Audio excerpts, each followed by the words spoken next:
Sir, जैसे कि हम देख रहे हैं कि 1 महीने से ऊपर का समय हो चुका है, युद्ध विराम की बात हर कोई कर रहा है, हर देश कर रहा है, बातचीत भी हो रही है, बैठकें भी हो रही है, लेकिन उस डायरेक्शन में ये युद्ध जाता नहीं दिख रहा।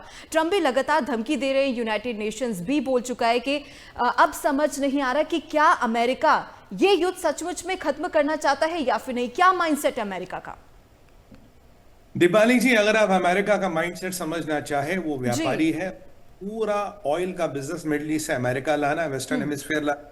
इसमें कम से कम 45 दिन से 60 दिन का समय लग सकता है, उससे ज्यादा भी लग सकता है। तो जी। आप मान के चलिए, जब तक 45 से 60 दिन का समय नहीं होगा, किसी भी हालत में किसी भी तरीके से ये युद्ध खत्म नहीं होगा। इसराइल के परिप्रेक्ष्य से बोलूं, इसराइल को जो प्रॉक्सीज हैं उनको निपटाने में टाइम लगेगा अभी, तो वो अपना ये युद्ध जारी रखना चाहते हैं। अमेरिका ये युद्ध जारी रखना चाहता है, और अभी युद्ध में तो एस्केलेशन हुआ है। अमेरिका के दो दो जहाज गिरे हैं, दो जी हेलीकॉप्टर बिल्कुल। हुआ है, काफी चीजें हुई है। तो अब जो जितनी अमेरिका का नुकसान होगा, उतना अमेरिका डेस्टिन्ड होगा, डेस्परेट होगा कि मैं इस युद्ध को जीत के निकलूं।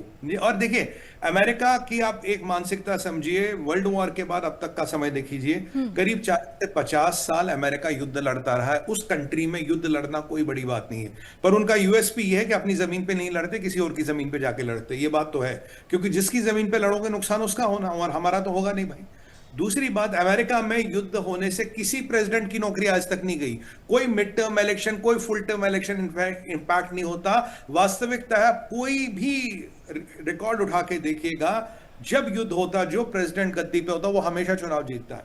ये उस देश की प्रवृत्ति है। देखिए, कोरियन वॉर 19 साल उन्होंने लड़ा, वियतनाम में 19 साल रहे, जी। अफगानिस्तान में 20 एक साल रहे, इराक में 8 साल रहे, world war two, world war three, अगर आप देखेंगे 50 एक साल ये युद्धों में बिता चुके पिछले 70-80 साल में।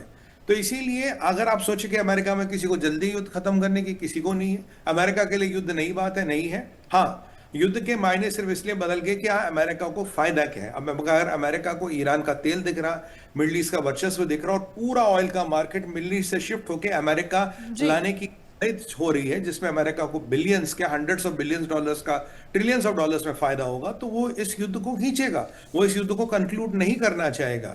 डिसाइसिव यहाँ क्या है, एक मिलिट्री वाली जीत भी हो रही है, इकोनॉमिकली भी जीत हो रही है, इज्जत भी बच रही है। और आप कहीं ना कहीं देखिए, अगर मैं आपके चैनल पे खुल के बात करूं, मैं इन जी। बिटवीन लाइन नहीं करता। जो दुनिया में इस्लामिक आतंकवाद है, वो मिडिल ईस्ट के तेल से चला है। ये बहुत बिल्कुल क्लियर है। चाहे आज मैं पैसे दे रहा हूं, कल ये पैसे दे रहा, कल मेरे पिताजी पैसे दे रहे, कल मेरा बेटा पैसे देगा, वो फर्क नहीं पड़ता। मिडिल ईस्ट के आतंकवाद, मिडिल ईस्ट के तेल से दुनिया भर में इस्लामिक कट्टरपंथ और आतंकवाद चला है। उसको पैसे वहां से मिले हैं। हमारा पड़ोसी जहादी पाकिस्तान, इसको भी पैसे मिडिल ईस्ट से आते रहे हैं। और अब भी सऊदी अरबिया से तेल के पैसे थोड़ी ना लेता, 2 बार रोल बैक करता, फिर माफ कर देता है। अभी देखिए, सऊदियों का तेल बंद हो गया, पाकिस्तान में तेल मिलना बंद क्यों हो गया? जी। अगर ये पैसे के तेल खरीदते, हमें नहीं मिल रहा तेल, हमारे पंपों पे तो बंद नहीं हुआ, क्योंकि इन्हें ज़कात में तेल मिलता था, खैरात में तेल मिलता था।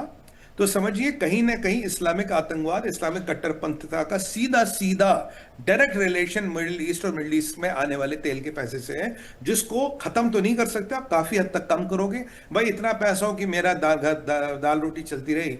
जब एक्स्ट्रा पैसे होंगे तभी तो आइडिया आएंगे ना, जब उतने ही नहीं होंगे तो आइडिया कैसे आएंगे? जी।